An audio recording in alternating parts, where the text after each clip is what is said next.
ये हावड़ा ब्रिज है, उस ब्रिज पर एक लड़की चल रही थी, मेकअप लगा करके चल रही थी। पीछे से एक लड़के ने उसको छेड़ दिया, उसका केस अदालत में आया। ये मुल्क अभी आजाद नहीं हुआ था, अंग्रेज की हुकूमत थी, अंग्रेज हाकिम था, और वहां पर एक लड़की का केस आया है, एक लड़के का केस आया कि लड़की चल रही थी, लड़का ने उसको छेड़ा।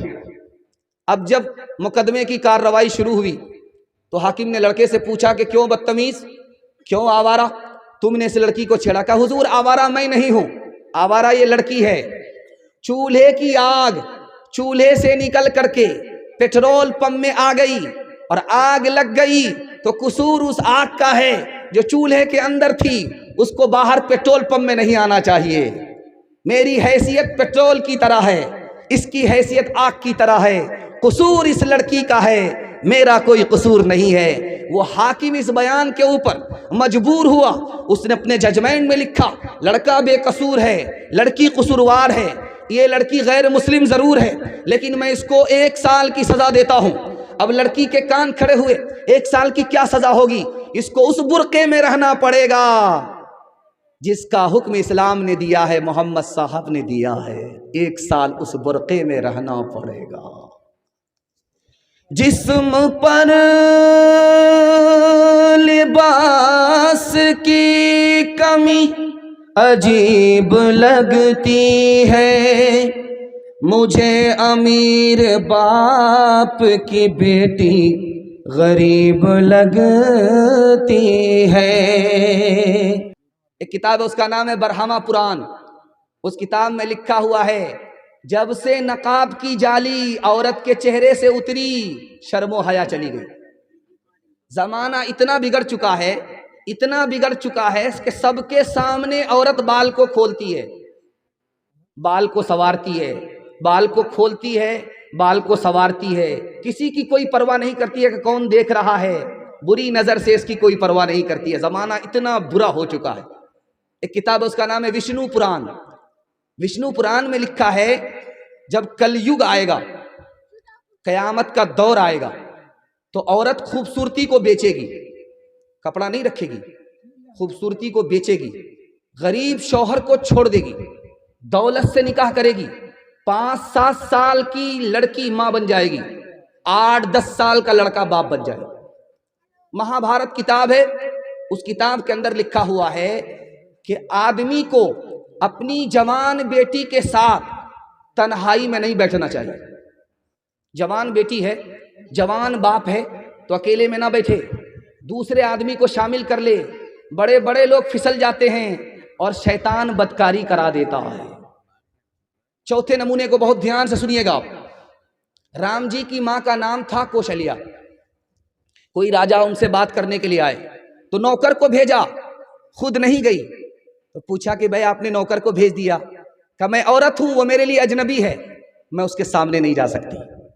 कितना खूबसूरत हिंदुस्तान था, दिखाने के लिए जा रहा हूं। दूसरी मिसाल देखिए, एक औरत का नाम है महाभारत में दरूगदी। उसने कहा कि आज से बढ़कर के मेरा बुरा दिन कभी नहीं हुआ था। कहा कि वो कैसे? कि आज तक मुझको शौहर के अलावा किसी ने नहीं देखा था, आज सारी दुनिया के लोग मुझे देख रहे हैं, मैं बेपर्दा हो गई, इससे बड़ा बुरा दिन मुझे कभी देखने को नहीं मिला था। कितना खूबसूरत हिंदुस्तान था। आखिरी नमूना आपकी खिदमत में लेकर के आ रहा हूं। सीता जी के साथ राम जी चले हैं वनवास को, तो लोगों ने कहना शुरू किया इस औरत को आज तक किसी ने नहीं देखा था, लेकिन सारे बाजार के लोग देख रहे हैं। तो राम जी को हाथ जोड़ना पड़ा कि मजबूरी है, गम का मौका है, इसलिए मेरी बीवी जो घर के अंदर रहा करती थी घर से बाहर है, मजबूरी है, मजबूरी माफ है, गम का मौका है। इस वक्त लोग बाहर निकल जाते हैं। अगर ऐसी मजबूरी नहीं होती, गम का मौका नहीं होता, ये औरत जो पर्दे में रहने वाली थी कभी पर्दे से बाहर नहीं होती। लक्ष्मण जी देवर हैं, सीता जी भाभी हैं। देवर से पूछा जा रहा है कि भाभी का चेहरा देखे हो, कैसी हैं, काली हैं या गोरी हैं? तो देवर ने कहा वो तो घूंघट डाल करके रहती थी, घूंघट डाल करके रहती थी। रास्ता चलते हुए मैंने साथ रहते हुए पैर तो देखा है, चेहरा नहीं देखा। लेकिन दौर इतना बुरा हो चुका, अभी जो दौर है इतना बुरा हो चुका है, इतना बुरा हो चुका है कि औरत घूंघट से ही बाहर नहीं है, आपे से बाहर है। आपको सुनकर के हैरत होगी, कलेजा मुंह को आ जाएगा। मुसलमानों की 3 लाख लड़की गैर मुस्लिम को लेकर के भाग गई।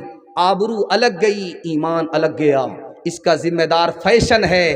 अगर वो दीन और धर्म पर कायम रहती, उसका ईमान भी बचता, उसकी आबरू भी बचती।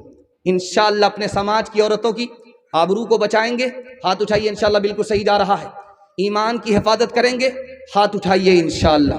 कहाँ गई वो सीता मैया और कहाँ है अब मरियम, भारतवर्ष में जिनके चरित्र पे गर्व किया करते हैं हम, जो अपनी इतिहास भुला दे, आग लगे उस फैशन में, आग लगे उस फैशन में। हिंदुस्तान का चेहरा देखो सच्चाई के दर्पण में, हिंदुस्तान का चेहरा देखो सच्चाई के दर्पण में। अमन की देवी तड़प रही है गांधी जी के आंगन में, गांधी जी के आंगन में। ये जो पैगाम आपकी खिदमत पे लेकर के आ रहा हूं, इसी के लिए मैंने आपको तैयार किया है।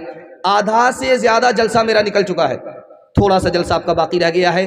औरत की तालीम के हवाले से सुनाने के लिए जा रहा हूं। जवानों को पैगाम दे करके मेरे हिस्से का जलसा मुकम्मल हो जाएगा। 10 मिनट के लिए आप साथ देंगे, हाथ उठा दीजिए इंशाअल्लाह। सो करके सुनेंगे, हाथ उठाइए इंशाअल्लाह।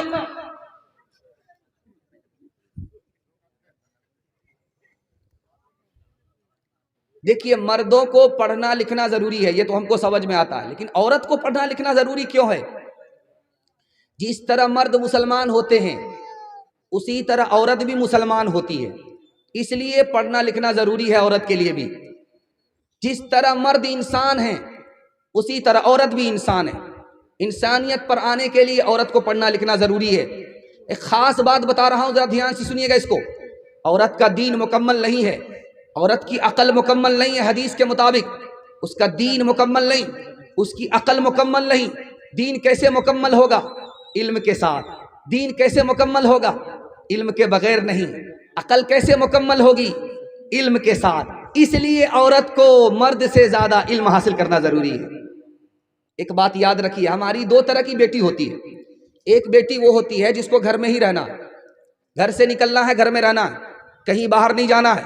इसको ज्यादा पढ़ाने लिखाने की जरूरत नहीं है। कुरान पढ़ा दीजिए, उर्दू पढ़ा दीजिए, दीनियात पढ़ा दीजिए, काफी है।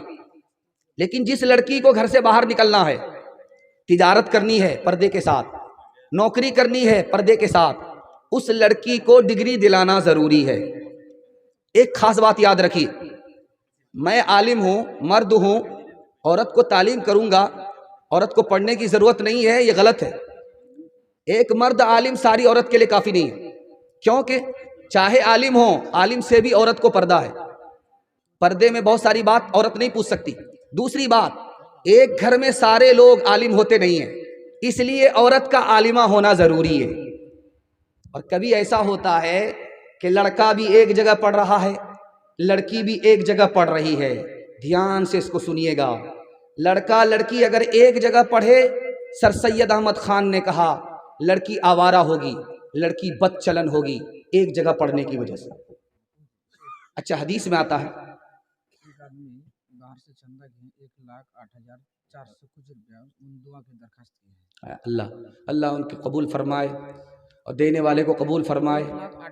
1,08,400।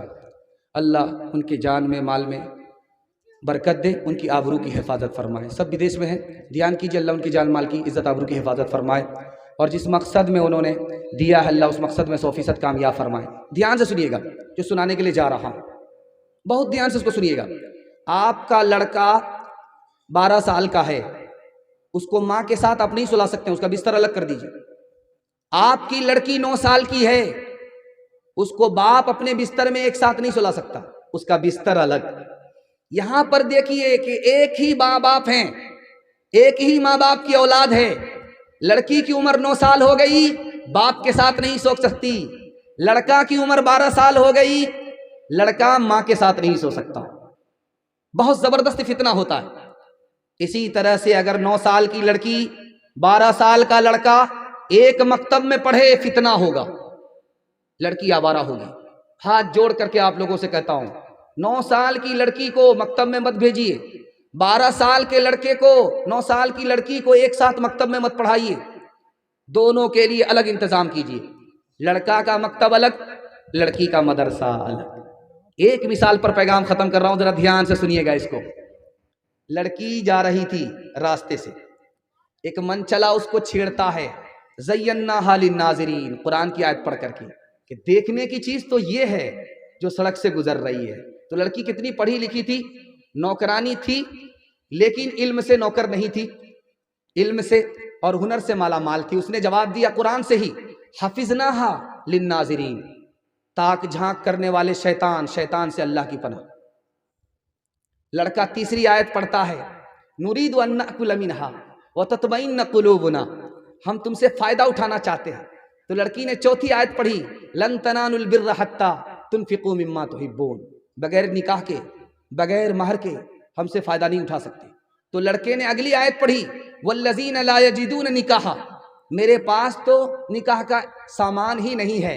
तो लड़की ने अगली आयत पढ़ी, उलाइका अन्हा मुबदून, फिर खड़े खड़े क्या देखते हो, चलो दूर हटो। तो लड़के ने खिसिया करके लड़की को बद्दुआ किया, लानतुल्लाहि अलैक, कुरान की आयत पढ़ दिया, अल्लाह की लानत तुम्हारे ऊपर हो, अल्लाह की मार तुम्हारे ऊपर। और लड़की उससे ज्यादा पढ़ी लिखी थी, उसने उसका जवाब दिया, लिज़्ज़करी मिस्लु हज़्ज़िल उन्सैन, मेरे ऊपर तो सिंगल लानत है, तुम्हारे ऊपर डबल डबल अल्लाह की लानत हो। तालीम औरतों को भी देनी जरूर है, देनी जरूर है। लड़की जो बेपढ़ी हो तो वो बेशूर है, बेशूर है।